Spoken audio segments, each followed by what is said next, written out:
ಬೀದರ್ನ Mangalpete cross ಬಳಿ scent Pal Methodist church ಕೇಂದ್ರ ಸಭೆ ಬೀದರ್ ವತಿಯಿಂದ ಕ್ರಿಸ್ಮಸ್ ಅಡ್ವೆಂಟ್ ಕಾರ್ಯಕ್ರಮ ಬಹಳ ವಿಜೃಂಭಣೆಯಿಂದ ಹರ್ಷೋಲ್ಲಾಸದಿಂದ ಆಚರಣೆ ಮಾಡಲಾಯಿತು.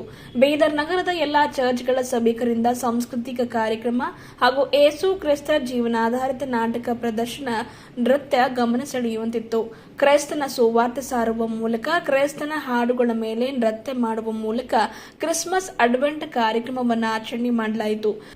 ಜಿಲ್ಲಾ ಮೆಥೋಡಿಸ್ಟ್ ಚರ್ಚ್ನ ಜಿಲ್ಲಾ ಮೇಲ್ವಿಚಾರಕರಾದ ರೆವರೆಂಡ್ ನೆಲ್ಸನ್ ಸುಮಿತ್ರ ಅವರು ವಿಶೇಷ ಪ್ರಾರ್ಥನೆ ಸಲ್ಲಿಸಿ, ಬಳಿಕ ಘನ ನೆಲ್ಸನ್ ಸುಮಿತ್ರ ಅಯ್ಯನ್ ಅವರು, ಹೆಚ್ಚುವರಿ ಪೊಲೀಸ್ ಅಧೀಕ್ಷಕರಾದ ಮಹೇಶ್ ಮೇಘಣ್ಣ ಹಾಗೂ ಡಿವೈಎಸ್ಪಿ ಶಿವನಗೌಡ ಪಾಟೀಲ್ ಇನ್ನಿತರರು ಕ್ಯಾಂಡಲ್ ಬೆಳಗಿಸಿ ಕೇಕ್ ಕತ್ತರಿಸುವ ಮೂಲಕ ಕ್ರಿಸ್ಮಸ್ ಅಡ್ವೆಂಟ್ ಅನ್ನು ಆಚರಣೆ ಮಾಡಿ ಕ್ರಿಸ್ಮಸ್ ಹಬ್ಬದ ಶುಭಾಶಯಗಳನ್ನು ತಿಳಿಸಿದರು. ಇದೇ ವೇಳೆ ಕಾರ್ಯಕ್ರಮದಲ್ಲಿ ಸುದರ್ಶನ್, ಶ್ರೀಮತಿ ರೇಣುಕಾ, ಸುಮಿತ್ರಾ, ಸ್ಯಾಮ್ಸನ್, ದೇವಿದಾಸ್, ಸಂಜಯ್ ಜೆಸ್ಸಿ ಅವರು ಸೇರಿದಂತೆ ಇನ್ನಿತರರು ಭಾಗಿಯಾಗಿದ್ದರು. ಈಗ ನಮ್ಮ ಸ್ಯಾಮ್ಸನ್ ದೇವದಾಸ್ ಅವರು ನಮ್ಮ ಜಿಲ್ಲಾ ಮೇಲ್ವಿಚಾರಕರಿಗೆ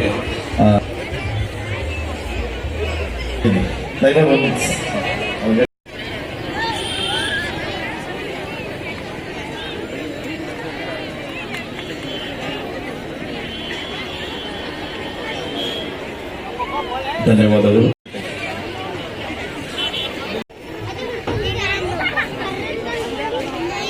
ಹಾಗೆ ಮಾಡಲಿಕ್ಕೆ ದೇವರು ಸಹಾಯ ಮಾಡಲಿ ಮತ್ತು ಈ ಒಂದು ಕ್ರಿಸ್ಮಸ್ ಅಪೇಕ್ಷೆ ಮಾಡುತ್ತಾ ಇನ್ನೇನು ನಮ್ಮ ಜೀವಿತ ಹೀಗಾಯ್ತು ಎನ್ನುವಂತ ಆ ಮಾತನ್ನ ನಾವು ಮರುಕಳಿಸದೆ, ಏಸು ನಮಗೋಸ್ಕರ ಒಂದು ವಿಶೇಷವಾದಂತ ಅದನ್ನು ನಾವು ಕನ್ನಡಕ್ಕೆ ತರ್ಜುಮೆ ಮಾಡಿದರೆ ಅದರ ಅರ್ಥ ಏನಂದ್ರೆ ಆಗಮನ.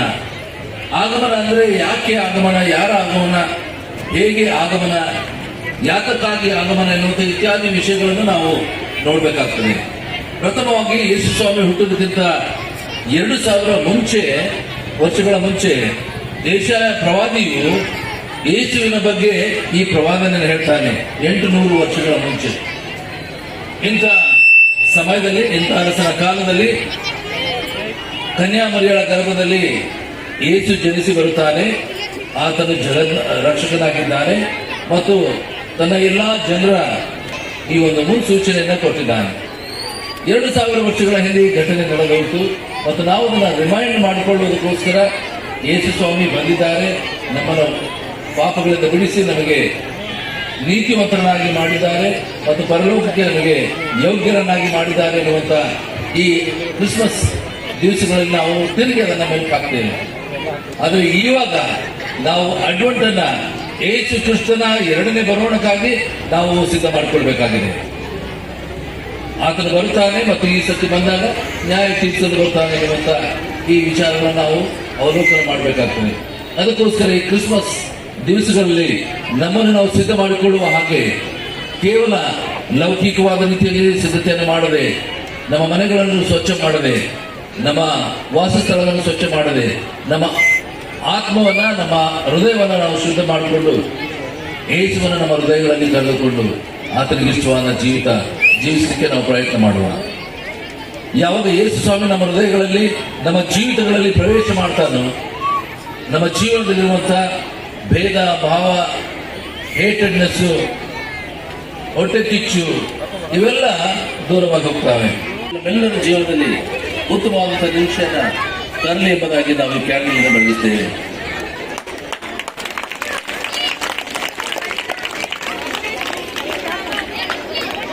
ಬೋಲೋ ಯೇಸು ಮಸೀಹ್ ಕಿ.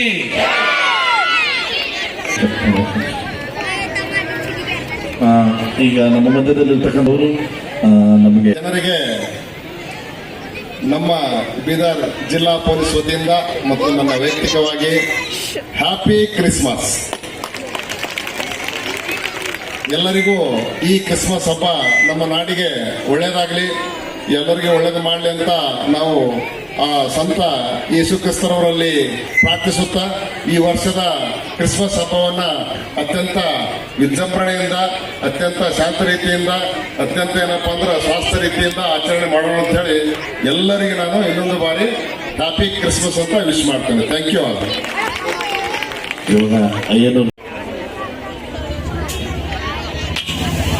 ಈ ಲೋಕಕ್ಕೆ ಬೆಳಕಾಗಿ ಬಂದು ಕ್ರಿಸ್ತನ ಅತಿ ಪರಿಶುದ್ಧ ನಾಮದಲ್ಲಿ ನಾವು ಕೇಕ್ ಮಾಡ್ತೇವೆ. ದೇವರ ನಿಮ್ಮೆಲ್ಲರ ಜೀವನದಲ್ಲಿ ವಿಶೇಷವಾದಂಥ ಆಶೀರ್ವಾದವನ್ನು ಕೊಡುವಂತರಾಗಿ ವಿಶೇಷವಾದಂಥ ಆಶೀರ್ವಾದವನ್ನು ಕೊಡುವಂತರಾಗಿ ನಾವು ಬೇಡುವುದಾಗಿದ್ದೇವೆ. ಮೇಲೆ ಮೇಲೆ ಜೋರಾಗಿ ಮೇಲೆ ಮೇಲೆ ಮೇಲೆ ಮೇಲೆ ಗೌರವಿಸಬೇಕಾಗಿ ತಮ್ಮಲ್ಲಿ ವಿನಂತಿಸವಾಗಿದ್ದೇವೆ.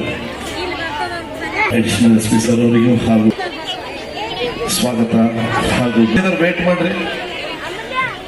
Samsung please cup sir.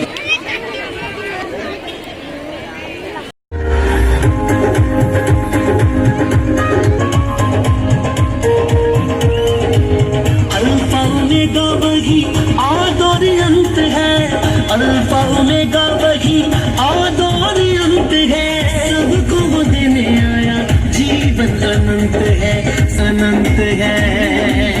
ईमान रखने वालों के पाप गए धुल है, रखने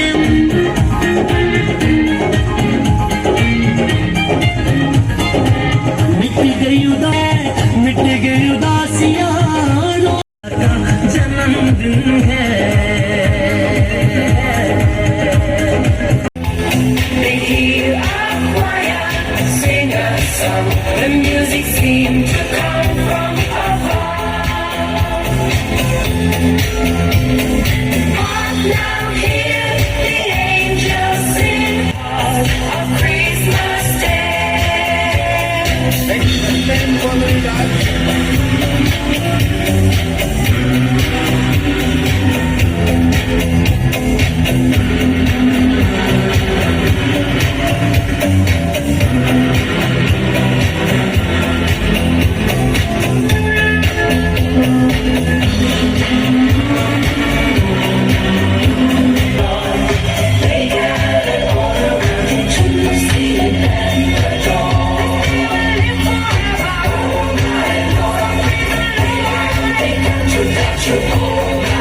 बतलाया है मसीह का राज आया है, तारे भी बतलाया है क्या मसीहा आया है, जग में खुशियाँ लाया है, सारे जहां में आज ये पैगाम आया है। मसीहा आया है, जग में खुशियाँ लाया है।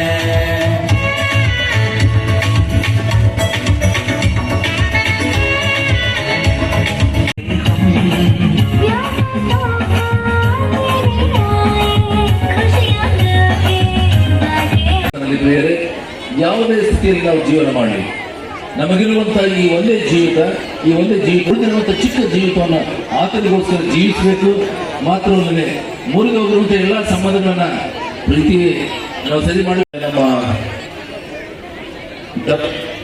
ಅನೂಪ್ ಸರ್ ಆಮೇಲೆ ಸವಿತಾ ಈ ರಾತ್ರಿ ನೀವು ಇಲ್ಲೇ ಹೇಳ್ಕೊಂಡಿರಿ. ಯೆಹೋವನು ನನಗೆ ಹೇಳುವ ಮಾತನ್ನು ಬೆಳಿಗ್ಗೆ ತಿಳಿಸುವೆನು.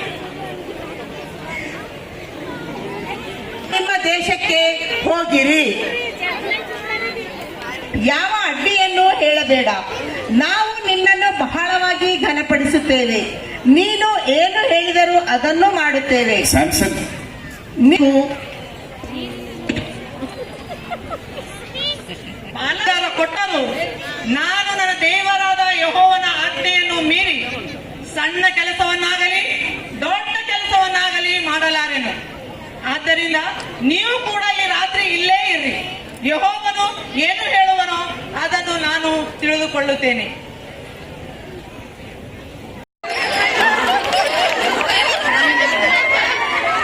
ಯೆಹೋವನು ಆ ಕತ್ತೆಗೆ ಮಾತಾಡುವ ಶಕ್ತಿಯನ್ನು ಕೊಡಲಾಗಿ ಕತ್ತೆ ಕೂಗಿತು, ನೀನು 3 ಸಾರಿ ನನ್ನನ್ನು ಹೊಡೆದುದೇಕೆ?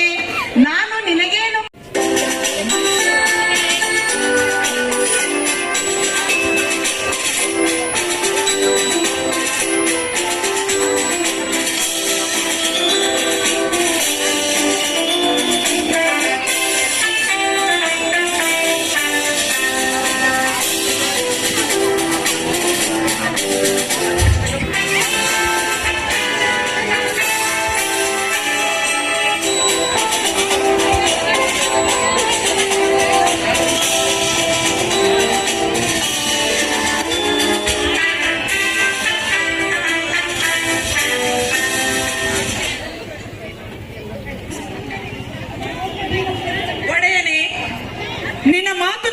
ಮುಗಿಯಿತು. ಈಗ ಸಮಾಧಾನದಿಂದ ಹೋಗುವುದಕ್ಕೆ ನಿನ್ನ ದಾಸನಿಗೆ ಅಪ್ಪಣೆ ಆಯಿತು. ನೀನು ನೇಮಿಸಿರುವ ರಕ್ಷಕನನ್ನು ನಾನು ಕಣ್ಣಾರೆ ಕಂಡೆನು. ಎಲ್ಲಾ ಜನಾಂಗಗಳಿಗೆ ಪ್ರತ್ಯಕ್ಷವಾಗಲಿ ಎಂದು ಆತನನ್ನು ಒದಗಿಸಿಕೊಟ್ಟಿದ್ದಿ. ಆತನು ಅನ್ಯ ದೇಶದವರಿಗೆ ಜ್ಞಾನೋದಯದ ಬೆಳಕು, ನಿನ್ನ ಪ್ರಜೆಯಾದ ಇಸ್ರಾಯೇಲ್ಗೆ ಕೀರ್ತಿ ಎಂದನು. ಸ್ವಲ್ಪ ಬೇಗ ಹೋದ್ರಕ್ಕ. ಈಗ ಬೇರೆ ಮಕ್ಕಳು ಮಂಕೋಲತ್ತಾರ, ನೀವು ಅವನೊಂದು ಗಂಟೆ ನೀವೇ ಮಾಡಿದ್ರ. ಬೀಳುವುದಕ್ಕೂ ಏಳುವುದಕ್ಕೂ ಕಾರಣನಾಗಿರುವನು ಮತ್ತು ಬಹುಜನರ ಅಂತರಂಗದ ವಿಚಾರಗಳ ಬಯಲಿಗೆ ಬಂದಾವು. ಇದಕ್ಕೆ ಈತನು ಹುಟ್ಟಿದ್ದು ಇದೇ ಅಲ್ಲದೆ ನಿನ್ನ ಪ್ರಾಣಕ್ಕಂತೂ ಅಲುಗು ನಾಟಿದಂತಾಗುವುದು. ಅಸೀರ್ ಕುಲದ ಫನ್ವೇಲನ ಮಗಳಾದ ಅನ್ನಳೆಂಬ ಒಬ್ಬ ಪ್ರವಾದಿನಿ ಇದ್ದಳು. ಆಕೆ ಬಹಳ ಮುಪ್ಪಿನವಳು. ಆಕೆ ತನ್ನ ಕನ್ಯಾವಸ್ಥೆ ಕಳೆದ ತರುವಾಯ ಗಂಡನ ಕೂಡ 7 ವರ್ಷ ಬಾಳ್ವೆ ಮಾಡಿ 84 ವರ್ಷ ವಿಧವೆಯಾಗಿದ್ದಳು. ಆಕೆ ದೇವಾಲಯವನ್ನು ಬಿಟ್ಟು ಹೋಗದೆ ಉಪವಾಸ ವಿಜ್ಞಾಪನೆ